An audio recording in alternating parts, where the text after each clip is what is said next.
지금 우리는 부활하신 주님을 모시고 부활 시즌을 살아가고 있습니다. 예수님이 죽으신 줄만 알았던 제자들이 부활하신 예수님을 모시고 주님을 만나면서 하나님 나라에 대해서 말씀을 나누고 기뻐하고 살아가는 기간입니다. 이 40일 동안 예수님이 제자들과 함께 머물면서 주님이 제자들에게 주시는 그 말씀들을 받고 있는데, 지금 제자들의 마음은 어떠할까를 우리 한번 생각해 보기를 원합니다.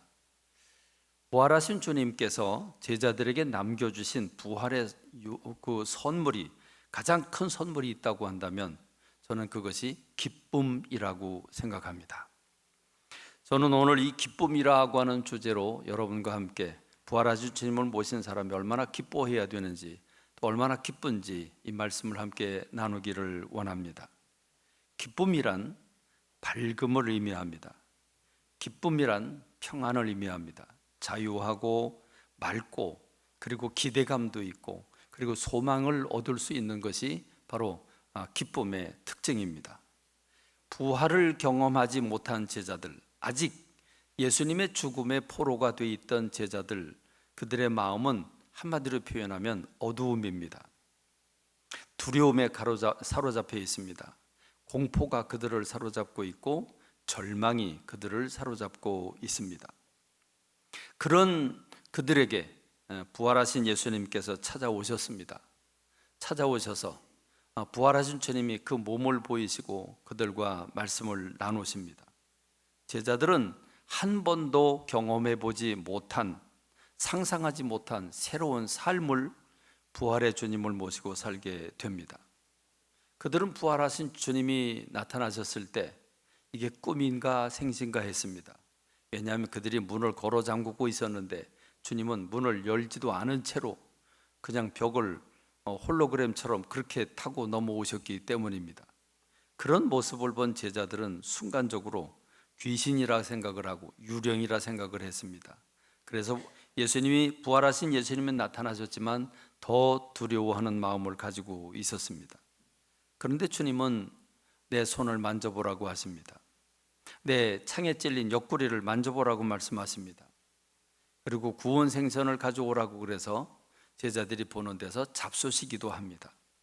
누가복음 24장 39절은 이 말씀을 이렇게 표현합니다. 내 손과 발을 보고 나인 줄 알아라. 또 나를 만져보라. 영은 살과 뼈가 없으되 너희 보는 바와 같이 나는 있느니라. 나는 귀신이 아니라는 거죠. 부활하신 실체를 주님이 제자들에게 보여주시고 있는 겁니다. 예수님의 십자가의 그 못 박힌 손과 그 옆구리에 찔린 그 창 자국을 만져보고서야 그들은 그제서야 예수님이 부활하셨다고는 사실을 받아들이게 됩니다. 이렇게 예수님의 제자들은 예수님의 부활을 자신의 부활로 받아들이게 됩니다. 그러자 그동안에 억눌려 있던 어두움과 두려움과 공포와 불안과 절망에 사로잡혀 있던 그들의 마음이 다 깨어져 버리고 그 억눌렸던 기쁨이 솟구쳐 올라오기 시작을 합니다. 한마디로 부활하신 주님을 만난 제자들의 마음은 기쁨으로 가득 차게 된 것입니다. 이 특별한 경험, 이건 세상 어디에서도 맛볼 수 없었던 아주 특별한 경험이었습니다. 누가 죽음에서 부활하는 것을 상상이나 할 수 있었겠습니까? 그래서 주님의 제자들은 주님께서 부활하셨다고 하는 소식을 다른 사람을, 여인들을 통해서 또 두 제자를 통해서 들었음에도 불구하고 믿지 않았습니다. 베드로와 요한은 예수님이 빈 무덤을 찾아가서 빈 무덤이라고 하는 사실을 확인해 놓고서도 주님이 부활하셨을 것이라고 하는 기대를 전혀 하지 못하고 고개를 갸웃거리고 이상하다는 생각만 했습니다. 그러므로 주님께서 죽은 자 가운데서 다시 살아나신 사건은 아주 특별한 사건입니다. 근데 이 특별한 사건이 우리들과 무슨 관계가 있을까요? 주님이 2000년 전에 부활하신 것과 지금 우리들과 이게 무슨 상관이 있단 말입니까? 우린 지금 2000년 전에 홀로 부활하신 주님의 부활을 기념하고 있는 것입니까? 지금 우리들과 연관이 있는 겁니까? 그렇습니다. 그것은 바로 주님의 부활이 우리와 연관이 있기 때문에 이 부활 사건이 우리들에겐 소중한 것입니다. 사도 바울은 이 주님의 부활 사건에 대해서 이렇게 정의를 내리고 계십니다. 고린도전서 15장 20절에 보면 그러나 이제 그리스도께서 죽은 자 가운데서 다시 살아나사 잠자는 자들의 첫 열매가 되셨도다, 이렇게 이야기합니다. 대체 이게 무슨 말입니까? 죽은 자들의 첫 열매가 되었다고 하는 것은 다음 열매, 계속되는 열매가 있다는 것을 반증해주고 있습니다. 그래서 사도 바울은 이렇게 해설을 더 덧붙입니다. 고린도전서 15장 21절로 22절에 보면 사망이 한 사람으로 말미암았으니 죽은 자의 부활도 한 사람으로 말미암는도다. 아담 안에서 모든 사람이 죽은 것 같이 그리스도 안에서 모든 사람이 삶을 얻으리라, 이렇게 사도 바울은 선포하고 있습니다. 여러분, 도대체 이것이 무슨 뜻입니까? 하나님께서 인생들을 사랑하셔서 사람들의 죄를 다 짊어지시려고 어린아이, 곧 육체로 이 땅에 어린아이 옷을 입으시고 육체로 이 땅에 오셨습니다. 그리고 십자가에 달리셔서 우리의 모든 죄를 다 짊어지시고 죽으셨습니다. 그러므로 우리 죄를 대속하셨고 부활하심으로 우리에게 영원한 생명을 주시고 하나님 나라를 우리에게 선물로 주신 것입니다. 그러니 여러분, 우리 믿는 사람, 주님의 부활을 받아들이고 주님의 부활을 내 부활로 받아들이는 사람들은 죽음을 초월한 사람들입니다. 믿으십니까? 우린 영원한 생명을 얻은 사람들입니다. 지금 죽는 죽음으로 절망하지 않고 우린 영원한 생명을 얻었다고 확신하는 사람들입니다. 그렇습니다.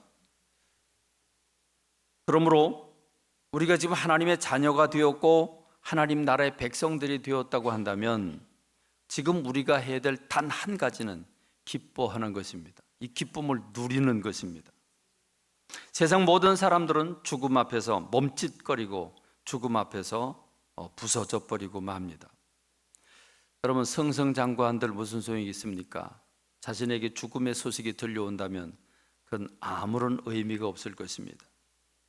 세상을 호령하는 대통령이나 왕적 권세가 또는 청문회하면서 국회의원들이 큰 소리치는 그 권세가 자신에게 닥쳐온 죽음 앞에 무슨 소용이 있겠습니까? 돈이 넘쳐나서 물 쓰는 것처럼 돈을 쓰는 사람, 그 많은 돈이 죽음 앞에서 무슨 소용이 있겠습니까?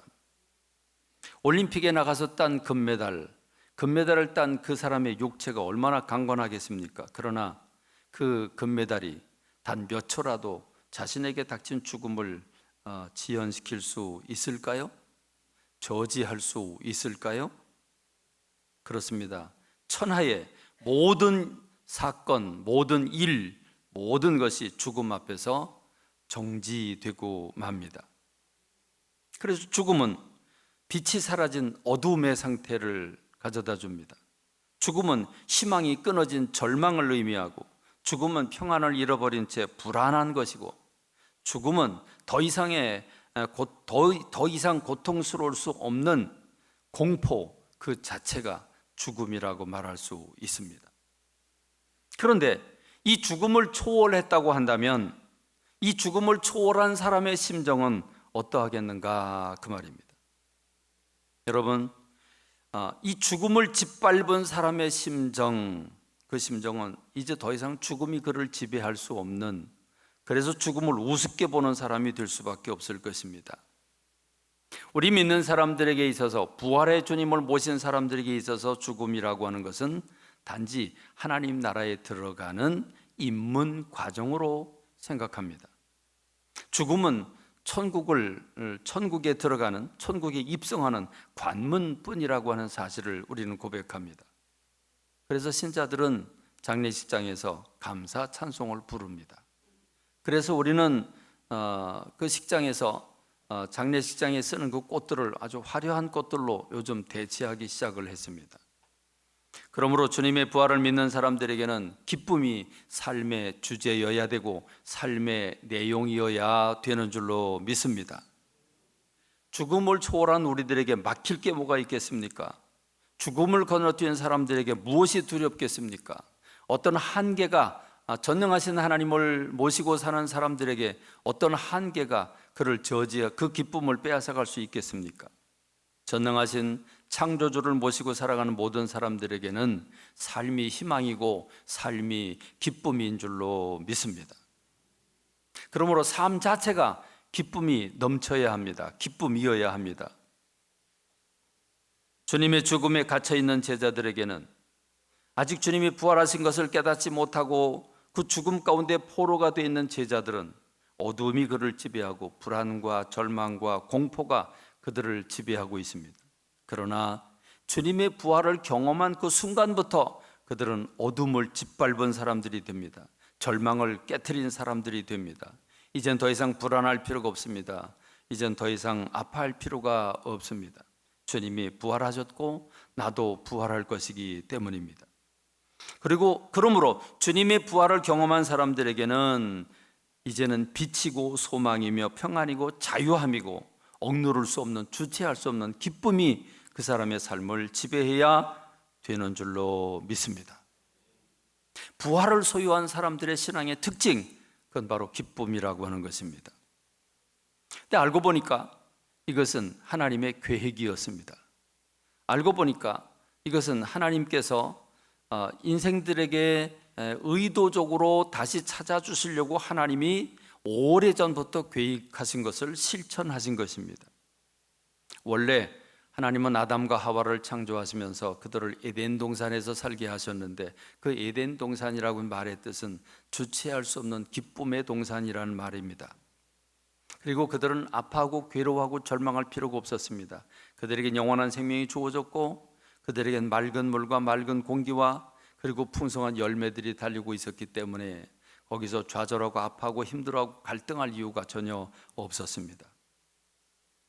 그러나 그들이 선악과를 따먹어 하나님처럼 되려고 하나님과 같이 독립적으로 하나님으로부터 벗어나고자 그들이 선악과를 따먹음으로써 하나님을 배신하고 부인했고 그 죄를 범함으로써 죄의 결과인 죽음이 찾아오게 되었습니다.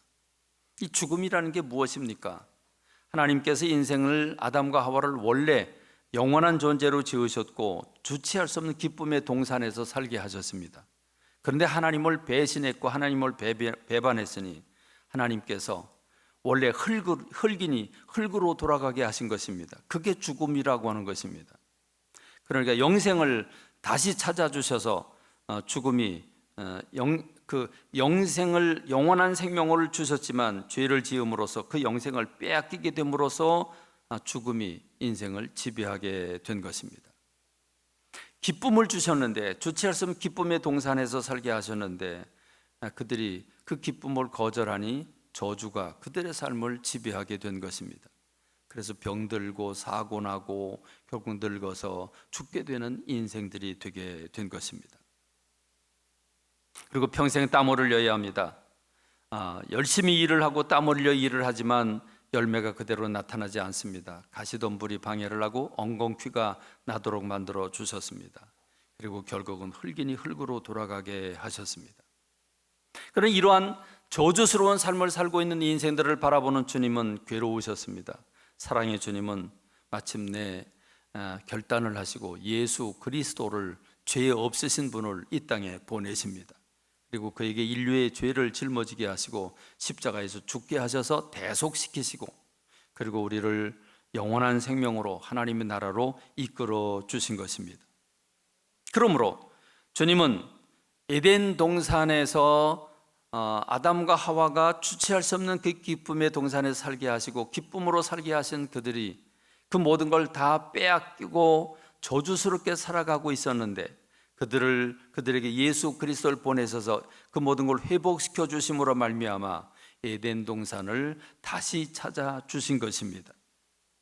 그러므로 우리는 지금 예수 그리스도를 모시고 있는 사람들이라면, 부활의 주님을 모시고 있는 사람들이라면 우리의 마음이 에덴 동산이 돼 있어야 되는 줄로 믿습니다. 우리가 지금 병들고 아프고 우리가 또 죽음이라고 하는 문턱에 와 있는 우리 순간이라고 할지라도 우리가 절망하지 않은 이유는 영원한 생명을 얻었고 하나님의 나라에 들어갈 권세를 얻었기 때문입니다. 그러므로 아픔에도 불구하고 늙음에도 불구하고 사고가 남에도 불구하고 우리가 기쁨을 시킬 수 없는 것은 바로 이 영원하신 하나님, 전능하신 하나님이 우리 편이시기 때문인 줄로 믿습니다. 사랑하는 성도 여러분, 부활하신 주님을 모셨습니까? 부활하신 주님을 모시고 죽음을 초월하고 그리고 겁 없이 살고 계십니까? 이 기쁨, 이 주체할 수 없는 기쁨, 누가 막을 수 없는, 제지할 수 없는 기쁨, 그것이 여러분의 삶이어야 되는 줄로 믿습니다. 그리고 여러분들은 이 기쁨을 전념시키는 사람들이 되어야 됩니다. 오늘 본문의 말씀이 그렇습니다. 빌립이라고 하는 예수님의 제자는 사마리아로 갑니다.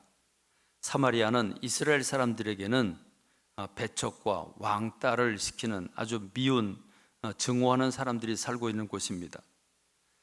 원래 이 사마리아라고 하는 지역, 이스라엘은 세 지역으로 되어 있죠. 맨 밑에 유대 지역이 있고 예루살렘이 있는 그 유대 지역, 그리고 사마리아, 그리고 꼭대기인 갈릴리, 호수를 끼고 있는 갈릴리 지역입니다. 이 유대 지역과 갈릴리 지역은 유대인들이 살고 있었는데 가운데는 사마리아 사람들이 살고 있었습니다. 이 사마리아는 바벨론이라고 하는 나라가 이스라엘을 멸망시키고 난 뒤에 이 이스라엘 땅을 비워둘 수가 없어서 이 이스라엘 땅에 그 바벨론에서 바벨로니아 사람들을 강제로 이주를 시킵니다. 그래서 사마리아에 이방인들이 살고 있었습니다. 그리고 혼혈아들이 섞여서 살고 있었습니다. 그렇기 때문에 순수 혈통을 소중하게 생각하는 유대인들은 이 사마리아를 몹시 증오하고 싫어했습니다. 그래서 저 갈릴리를 가거나 또는 유대 이 지역으로 내려오려고 하면 반드시 사마리아를 거쳐와야 되는데 그들은 그게 싫어서 이 사마리아 사람들을 상종하기가 싫어서 일부러 요단강을 건너 우회를 했던 것을 우리가 알 수 있습니다. 그렇습니다. 여러분, 그러니 사마리아 사람들의 심정이 어떠했겠습니까? 그들은 기쁨을 잃고 우울하고 분노가 치밀고 또는 부정적인 생각이 아마 그들의 삶을 지배하고 있었을 것입니다. 바로 그런 사마리아에 빌립이라고 하는 예수님의 제자가 그들을 찾아갑니다. 그러니 그 안에서 어떤 일들이 벌어졌겠습니까? 오늘 우리가 읽은 사도행전 8장 4절로 8절의 말씀은 바로 그 사마리아에서 일어난 사건들을 보고하고 있습니다.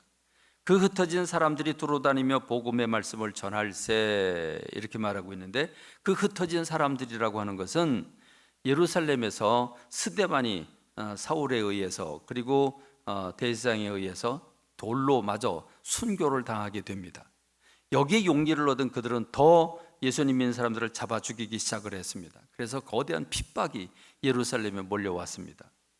예수님의 부활을 받아들인 이 주님의 사람들은 이 핍박에서 피하기 위해서 이 유대 지역 전역으로 흩어지게 됩니다. 그 흩어지는 사람들 중에 빌립이라고 하는 사람도 있었는데 이 빌립이라고 하는 예수님의 제자는 다른 사람들은 다 이 유대 지역으로 가는데 이는 사마리아로 들어갔다고 얘기를 해줍니다. 그렇게 사마리아로 들어간 그가 어떻게 복음을 전했습니까? 사도행전 8장 5절에 빌립이 사마리아 성에 내려가 그리스도를 백성에게 전파하니 무리가 빌립의 말도 듣고 행하는 표적도 보고 한 마음으로 그가 하는 말을 따르더라. 많은 사람에게 붙었던 더러운 귀신들이 크게 소리 지르며 나가고 또 많은 중풍병자와 못 걷는 사람이 나으니 그 성에 큰 기쁨이 있더라. 할렐루야. 소외당하고 괴로워하고 아파하고 부정적인 생각으로 원망과 불평으로 가득 찬 사마리아 사람들이 빌립이라고 하는 제자가 부활의 주님을 모시고 그곳에 가서 부활의 주님을 증거하고 그 부활의 주님을 증거할 때 표적이 나타나는데 귀신들이 도망가고 병들이 고쳐지고 안질병이가 일어나는 역사가 일어나자 그 성에 큰 기쁨이 있었다고 말해주고 있습니다. 여러분, 전도라고 하는 것은 별다른 게 아닙니다. 내가 모신 부활의 주님을 아직 죽음과 어두움과 절망과 낙심 가운데 우울증에 빠져 있는 사람들에게 부활의 주님을 전할 때 그들이 기뻐하게 되는 것, 이것이 바로 전도인 줄로 믿습니다. 그러므로 우리는 사도행전을 성령 행전이라고 말합니다. 성령 충만을 받고 성령의 힘에 의해서 산지사방으로 나가 복음을 전하는 그 기록이 사도행전이기 때문에 성령 행전이라고 말하기도 합니다. 그런데 우리는 또 이 사도행전을 기쁨의 행전이라고 바꿀 수 있습니다. 왜냐하면 이 복음을 받은 부활의 증인을 모신 사람들이 가는 곳곳마다 예수님을 받아들이는 사람들이 죽음으로부터 또는 어두움과 절망과 고통과 공포로부터 벗어나 자유함과 기쁨과 평안을 누리게 되기 때문에 우리는 사도행전을 성령 행전이라고 말하지만 또 다른 말로 우리는 기쁨 행전이라고 말할 수 있을 것입니다. 우리가 VIP를 소중하게 여기고 모시는 것도 똑같은 맥락입니다. 어떤 집사님은 예수님을 영접하고 나서 이런 고백을 했습니다. 내가 10년 전에 예수님을 믿었더라면 내 삶이 훨씬 더 변화되었을 텐데 라고 하는 고백을 하는 집사님의 고백을 들은 적이 있습니다. 신방 중에 아직 주님을 영접하지 못한 그러나 인생을 활기차게 살아가고 있는 한 형제를 만날 수 있었습니다. 자기 확신을 가지고 그것이 믿음인 줄 알고 그리고 힘차게 살아가는 그분을 제가 대할 때 겉으로는 제가 웃으면서 대화를 했지만 제 속마음은 얼마나 많이 답답했는지 모릅니다. 그 형제님도 어느 날 어느 순간에 자신이 한없는 죄인임을 깨닫고 부활하신 주님의 손을 붙잡고 그 기쁨을 얻는 날을 간절히 기대합니다. 사랑하는 성도 여러분, 부활하신 주님을 모시고 기쁨, 이 주체할 수 없는 기쁨의 삶을 살아가는 저와 여러분이 되길 간절히 소망합니다. 여러분, 우리가 살아가면서 일어나는 수많은 갈등이 있습니다. 아픔이 있습니다. 시기와 질투와 다툼들이 있습니다. 우리는 기뻐했다가도 한 가지, 두 가지 작은 사건들에 얽매이게 되면 금방 기쁨을 잃어버립니다. 그런데 여러분, 때로는 서운하고 때로는 화가 나고 때로는 짜증나는 일이 있고 때로는 때려주고 싶은 그런 마음이 생길지라도 여러분, 그 순간순간마다 우리가 부활의 주님을 떠올리면, 우리가 죽음을 초월한 존재라고 하는 사실을 떠올리면, 여러분, 이런 작은 이런 나를 서운하게 하고 화가 나고 짜증나게 하는 이런 작은 일거리들은 아무것도 아니지 않겠습니까? 그럼 그렇지 않겠습니까? 그렇습니다. 지금은 화가 나고 지금은 내 감정이 상해 있지만 죽음을 초월하는, 죽음을 짓밟으신 주님, 그 부활의 주님을 모신 그 부활의 주님을 바라보는 그 순간 이런 모든 것들은 아무것도 아닌 문제가 되지 않겠습니까? 이러한 사소한 것들이 우리의 기쁨을 빼앗아 가도록 내버려 둬서는 안 될 것입니다. 그러므로 우리가 붙잡아야 될 것은 기쁨입니다. 기쁨을 잃게 하는 그 어떤 것도 우리는 용납해서는 안 되는 줄로 믿습니다. 여러분, 맑게 사십시다. 밝게 사십시다. 웃으면서 사십시다. 좀 쾌활하게 사십시다. 그럼 이게 믿는 사람들의 특징인 줄로 믿습니다. 주님께서 천국에 들어갈 사람은 어린아이와 같은 사람이라야 들어갈 수 있다고 하는 말이 바로 이런 의미가 있다고 생각이 됩니다. 오늘 저와 여러분들이 이렇게 기뻐하면서 아직 기쁨을 알지 못하는 어둠에 사로잡힌 사람들을 VIP로 여기면서 그들에게 여러분의 기쁨을 전함으로 같이 온 세상이 기뻐할 수 있는 놀라운 부활의 주님을 모시고 기뻐하고 살아가는 저와 여러분이 되기를 주님의 이름으로 축원합니다. 기도하겠습니다.